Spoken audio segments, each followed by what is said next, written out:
Morning friends, आज हम सिंधु घाटी सभ्यता के बारे में बात करेंगे। जो हमारी सिंधु घाटी सभ्यता थी, हमारे भारत की सबसे प्राचीन सभ्यताओं में से एक सभ्यता है। अगर हम इस सभ्यता की टाइम पीरियड की बात करें तो यह सभ्यता 2400 ईसा पूर्व से 1700 ईसा पूर्व में फैली हुई थी। मतलब जो उसका टाइम पीरियड है ना, 2400 ईसा पूर्व से 1700 ईसा पूर्व है। अगर मैं बात करूं इस सभ्यता का विस्तार, तो यह सभ्यता जो थी ना, त्रिभुजाकार क्षेत्र में फैली हुई थी। और अगर मैं बात करूं इस सभ्यता की सबसे पहले खोज, तो सिंधु घाटी सभ्यता की खोज सबसे पहले राय बहादुर दयाराम साहनी ने 1921 में की थी। जो यह सभ्यता थी अर्ध ऐतिहासिक थी। अर्ध ऐतिहासिक मतलब इस सभ्यता की लिपि तो मिली है, लेकिन उस लिपि को आज तक पढ़ा नहीं जा सका, जिस कारण इसको हम अर्ध ऐतिहासिक सभ्यता भी बोलते हैं। इसके साथ साथ हम कांस्य युगीन सभ्यता भी बोलते हैं। और ये जो सभ्यता के जो भी निवासी थे वो हमारे द्रविड़ एवं भूमध्य सागर के नागरिक माने जाते हैं। अगर हम एक बात और करें, एक हमारे जो सर्वेक्षक थे जिनका नाम था सर जॉन मार्शल, जिनको कि 1924 में क्या किया गया, महानिदेशक बनाया गया। किसका? भारतीय पुरातत्व सर्वेक्षण जो विभाग का। तो इन्होंने 1924 में जब इस सभ्यता के बारे में खोज की, तब इन्होंने बताया था कि जो इस सभ्यता थी, जो सिंधु घाटी सभ्यता थी, यह पूर्ण रूप से क्या थी, हमारी नगरीय सभ्यता थी। मतलब इसमें जो रहने वाले लोग थे ना, वो सभी क्या थे, हमारे नगरों में रहने वाले लोग थे।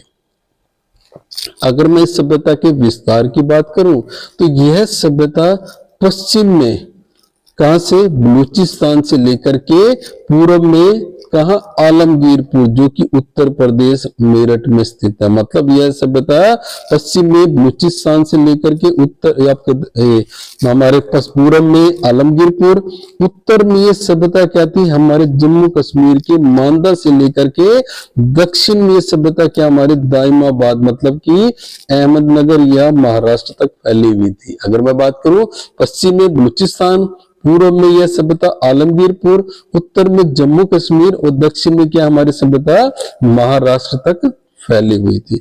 इसके साथ साथ अगर मैं बात करूं, यह सभ्यता पूरी तरह से नगरीय सभ्यता थी और पूरी तरह से क्या थी, ये पूरी परिपक्व थी। मतलब कंप्लीट सभ्यता जिसको हम बोलते हैं। इस सभ्यता के हमारे 6 नगर प्राप्त हुए हैं जहां पर सभ्यता फैली हुई थी। एक हमारा मोहनजोदड़ो, हड़प्पा, गंडरीवाला, राखीगढ़ी, धोलावीरा और कालीबंगा। ध्यान रखना, जो मोहनजोदड़ो है ये कहाँ है, अब हमारे पाकिस्तान में, इसलिए इसके जितने भी स्थल थे हमारे पाकिस्तान में थे। अगर मैं इंडिया के अंदर इस सभ्यता के बड़े स्थलों की बात करूं, तो इस सभ्यता के सबसे बड़े स्थल क्या, हमारा हड़प्पा है, जो कि गुजरात में स्थित है। अगर मैं हरियाणा में बात करूं तो राखीगढ़ी जो हरियाणा में स्थित है और ये हरियाणा के हिसार में स्थित है। आगे देखो, मैंने पॉइंट्स में बताया हुआ है कि जो धोलावीरा है ना, ये भारत में सिंधु घाटी सभ्यता की क्या है, सबसे पहली साइट थी। कौन सी? धोलावीरा, जिसको यूनेस्को ने 2021 में विश्व विरासत की सूची में शामिल कर लिया। अगर मैं बात करूं स्वतंत्रता प्राप्ति के पश्चात, तो सबसे बड़ा जो हमारा स्थल है ना, जहां से बहुत ज्यादा स्थलों की खोज की गई, वो हमारी क्या थी, हड़प्पा संस्कृति से रिलेटेड थी भाई, और जो कि गुजरात में मिले हैं। अगर मैं बात करूं, मैंने आपको बताया था कि सिंधु घाटी सभ्यता का सबसे बड़ा स्थल जो है मोहनजोदड़ो है, जो कहा है आजकल हमारे पाकिस्तान में। और अगर मैं भारत में सबसे बड़ी साइट की बात करूं, तो भारत में सबसे बड़ी साइट कौन सी, हमारी राखीगढ़ी है, जो कि हरियाणा के हिसार में स्थित है, जिसकी खोज 1963 में सूरजभान ने की थी। अगर मैं कहूं कि इस सभ्यता की एक विशेषता और भी थी कि जो सभ्यता थी, इनकी बंदरगाह भी मिले हैं। कहां पर मिले, हमारे लोथल और सूतकोगदा। मतलब इन दो जगह से क्या करते थे, इस सभ्यता के लोग दूसरे देशों के साथ व्यापार करते थे। एक और कि इस सभ्यता से, मतलब इस सभ्यता के जुते हुए खेत और नक्शादार ईंटों के प्रयोग का भी हमें निशान मिले हैं, जिससे ये पता चलता है कि लोग क्या करते थे, खेती भी करते थे, ईंट वगैरह भी बनाते थे ताकि पक्के मकान बनाए जा सके। और ये कहां से मिले हमको, कालीबंगा मतलब कि गुजरात से प्राप्त हुए। और हमें सभ्यता से रिलेटेड क्या क्या पता चला है कि जो ये सभ्यता थी ना, इनके जो घर के दरवाजे थे वो कहाँ खुलते थे, और घर के दरवाजे और खिड़कियां हमारे सामने ना खुल करके पीछे की ओर, मतलब जैसे हमारे घर के मकान के दरवाजे होते हैं वो हमेशा क्या होते हैं, गली की तरफ खुलते हैं, लेकिन इन लोगों का उल्टा था। इन लोगों के जो घर के दरवाजे और खिड़कियां थी ना, वो हमेशा पीछे की ओर खुलती थी, सामने की ओर नहीं खुलती थी। सिर्फ एक इनका नगर है लोथल। लोथल में क्या मिला है कि जो इनके घर के दरवाजे हमारी तरह ही सामने खड़क सड़क की तरफ खुलते हैं, जबकि जितने भी इनके शहर थे उनके दरवाजे क्या होते थे, सामने ना खुल करके घर के बैक साइड खुलते थे। और क्या क्या हमें सबूत मिले हैं कि ये जो सभ्यता थी ना, गेहूं और जौ का भी प्रयोग करते थे। इसके साथ साथ ये सभ्यता के जो लोग थे वो मिठाई के तौर पर शहद का प्रयोग करते थे। और क्या मिला है ना हमें इनके, एक इनके हमें मिट्टी से बने हुए हल के निशान मिले हैं, ठीक है, जो कि हमें बनावली से प्राप्त है। मतलब ये लोग क्या करते थे, खेती करने के लिए हल का भी प्रयोग करते थे, जिसका सबूत कहां से मिला, हमें बनावली से मिला है। और हमें क्या मिला इस सभ्यता का, एक हमारे रंगपुर और लोथल से हमें चावल के दाने भी मिले, जिससे पता चलता है कि लोग क्या करते थे, धान की खेती भी करते थे। और इसके अलावा हमें और क्या मिला है, एक हमें सूद कोगदा और कालीबंगा से या लोथल से हमें क्या मिले, घोड़े के अस्थि पिंजर भी मिले, जिससे पता चलता है कि ये लोग क्या करते थे, घोड़े आदि का भी पालन करते थे, मतलब उनका यूज करते थे। इसके साथ साथ इस सभ्यता के जो लोग हैं ना, तौल के इकाई के रूप में 16 के अनुपात का यूज करते थे। 16 का डब्बा 32 हो गया, फिर 64 हो गया, मतलब इस तरीके से ये तौलने के माप का यूज करते। जैसे आजकल हम देखते हो ना कि हम 100 ग्राम का, ठीक है, 200 ग्राम का, 500 ग्राम का, या फिर हम जैसे कहते हैं ना 1 रुपए 2 रुपए, मतलब हम जो आज इकाई यूज करते हैं ना, इस इकाई का ये लोग यूज नहीं करते थे। 16 के अनुपात की इकाई का ये प्रयोग करते थे। और साथ इसके साथ साथ ये भी पता चला है कि ये लोग 2 पहिए और 4 पहियों वाले बैलगाड़ी और भैंसा गाड़ी का भी यूज करते थे, कहां पर, ट्रांसपोर्टेशन के लिए। और भी हमें एक चीज मिली है, देखो मैंने यहाँ पर आपको एक टेबल के माध्यम से बताया कि ये लोग क्या करते थे, दूसरे देशों के साथ व्यापार भी करते थे, ठीक है, वहां से ये वस्तुएं मंगवाते थे। जैसे कि अब ये देखो कि ये लोग क्या करते थे, पहले तांबा कहां से लेते थे, ये खेतड़ी, बलूचिस्तान और ओमान, यहां से क्या करते थे, तांबा आयात करते थे, मतलब मंगवाते थे। दूसरा चांदी, ये क्या करते थे, उन देशों के साथ में अफगानिस्तान और ईरान के साथ ही चांदी का भी व्यापार करते थे।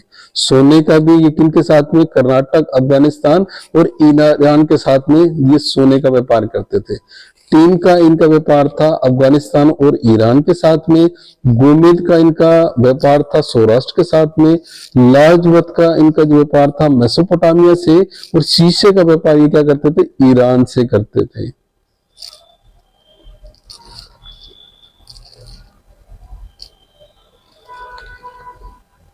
अब हम बात करेंगे और क्या क्या चीजें मिली है। एक मोहनजोदड़ो से हमें बहुत बड़े स्नानागार का प्राप्त हुआ, मतलब पता चला है कि मोहनजोदड़ो के अंदर इनका सबसे बड़ा स्नानागार था, जिसको ये करते थे कि जब भी इनके कुछ सामूहिक मतलब त्योहार होते थे ना, उस दौरान ये इस स्नानागार का प्रयोग करते थे।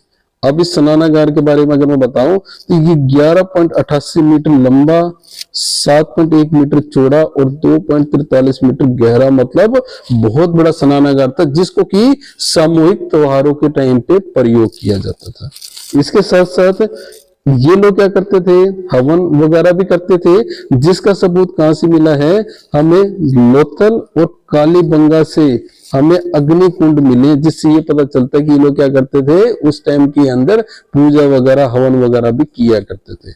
और क्या हमें प्राप्त हुआ है, एक मोहनजोदड़ो से हमको 3 मुख वाले देवता मतलब पशुपतिनाथ की मूर्ति मिली है, जिससे पता चलता है कि ये लोग क्या करते थे, हमारे पशुपतिनाथ मतलब शिव की पूजा करते थे। उस मूर्ति के नीचे हाथी, गेंडा, चीता और भैंसा जो है ना, इनके चित्र विराजमान है, जिससे कि हमें पता चलता है कि ये लोग इन जानवरों के बारे में भी जानते थे।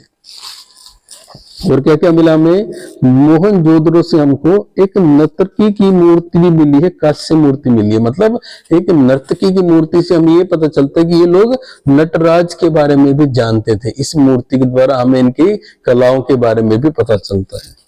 और हमें क्या क्या पता चलता है, देखो स्क्रीन पर, कि हड़प्पा की जो मोहरें थी ना, इन मोहरों के ऊपर क्या था, श्रृंगी पशु, मतलब एक तरह के पशु का निशान मिलता है मोरों की एक साइड को, और दूसरी तरफ क्या है, इनकी मोरों में जो एक स्त्री के गर्भ से निकलते हुए पौधे का भी हमें सबूत मिलता है। मतलब इनकी जो मोहरें थी उनके एक साइड किसी पशु का अंकन है, और दूसरी साइड क्या है, एक लेडीज दिखा रखी है जिसके पेट से पौधा निकल रहा है। मतलब ये मातृ देवी के रूप में भी उसकी पूजा करते थे, मतलब उनको अपने चित्र मतलब सिक्कों के ऊपर स्थान देते थे।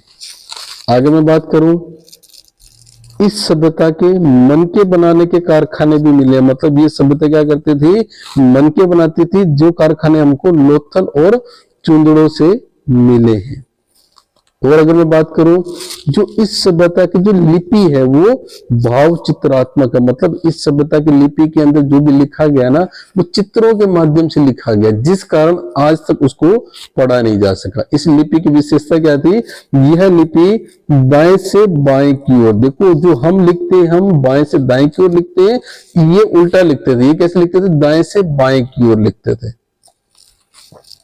और एक और कह रहा है कि जो इनके अभिलेख मिले हैं ना, उनमें एक से अधिक पंक्तियां मिली है, जिससे पता चलता है कि क्या करते थे, पहले क्या करते थे, दाएं से बायां फिर बाएं से दायां, इस क्रम में लिखा करते थे, जो कि हमारे से बिल्कुल ही अपोजिट लैंग्वेज है।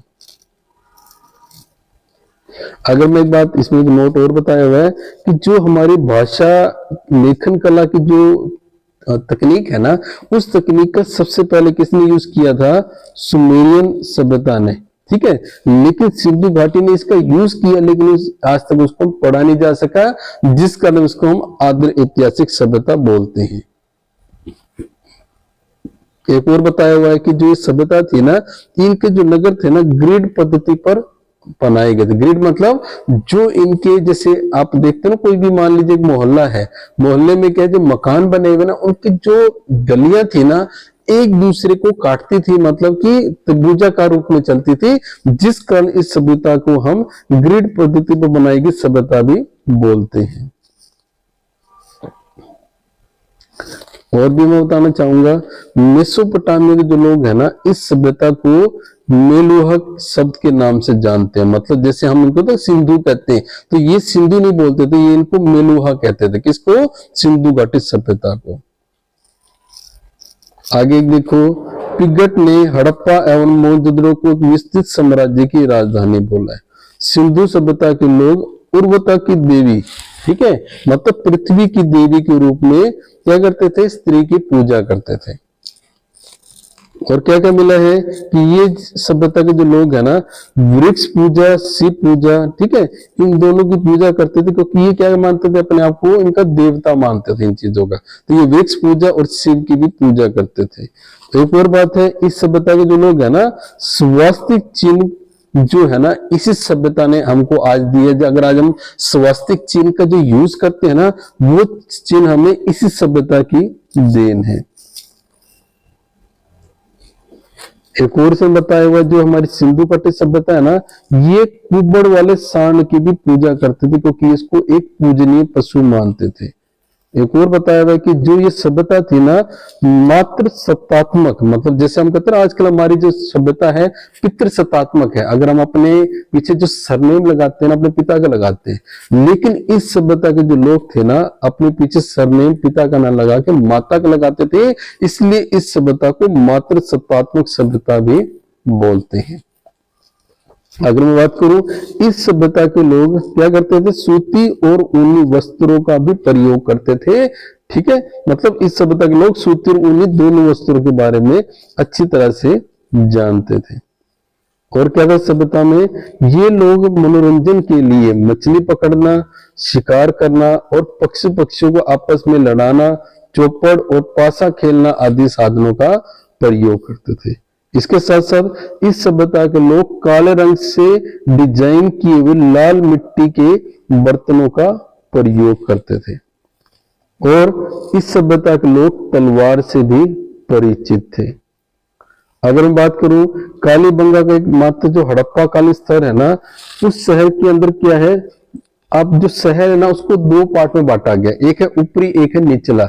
जो हमारा ऊपरी था उसको किले के रूप में बनाया गया था क्षेत्र को, जहां पर क्या हमारे जमींदार या उस टाइम के राजा महाराजा रहते थे। और जो नीचे वाला क्षेत्र था ना, उस क्षेत्र में क्या था कि उन लोगों को रखा गया था जो क्या थे, हमारे लेबर क्लास, मतलब आम जो लोग थे ना, वो निचले क्षेत्र में रहा करते थे। और कालीबंगा से हमें काली चूड़ियों के निशान भी प्राप्त हुए हैं। यहाँ से हमें अग्नि पूजा के लिए प्रथा के स्थान भी प्राप्त हुए हैं। और इस सभ्यता के जो लोग थे ना, पर्दा प्रथा और वेश्यावृत्ति के बारे में भी प्रचलित थी उस टाइम के अंदर, मतलब वो लोग पर्दा प्रथा का भी प्रयोग करते थे। इसके साथ साथ कहूं, इस सभ्यता के लोग शवों को जलाने या गाड़ने की दोनों तकनीक के बारे में जानते थे। मतलब उस टाइम में अगर कोई व्यक्ति मर जाता था, या तो उसको जला दिया जाता था या फिर उसको दफना दिया जाता था, ताकि उसकी जो आत्मा उसको मुक्ति मिल सके। करूं तो हड़प्पा सभ्यता इसके साथ साथ जो सभ्यता है ना, अगर मैं इसके विनाश की बड़ा कारण माना जाता है, वो कहते हैं कि सभ्यता का विनाश था, एक तो बाढ़ आने के कारण हो सकता है कि सभ्यता क्या होगी, धीरे धीरे खत्म होती चलेगी। एक और है कि ये लोग क्या करते थे, आग में पकी हुई मिट्टी की ईंटों का प्रयोग करते थे, मतलब बर्तनों का और ईंटों का प्रयोग करते थे, जिसको हम टेराकोटा बोलते हैं।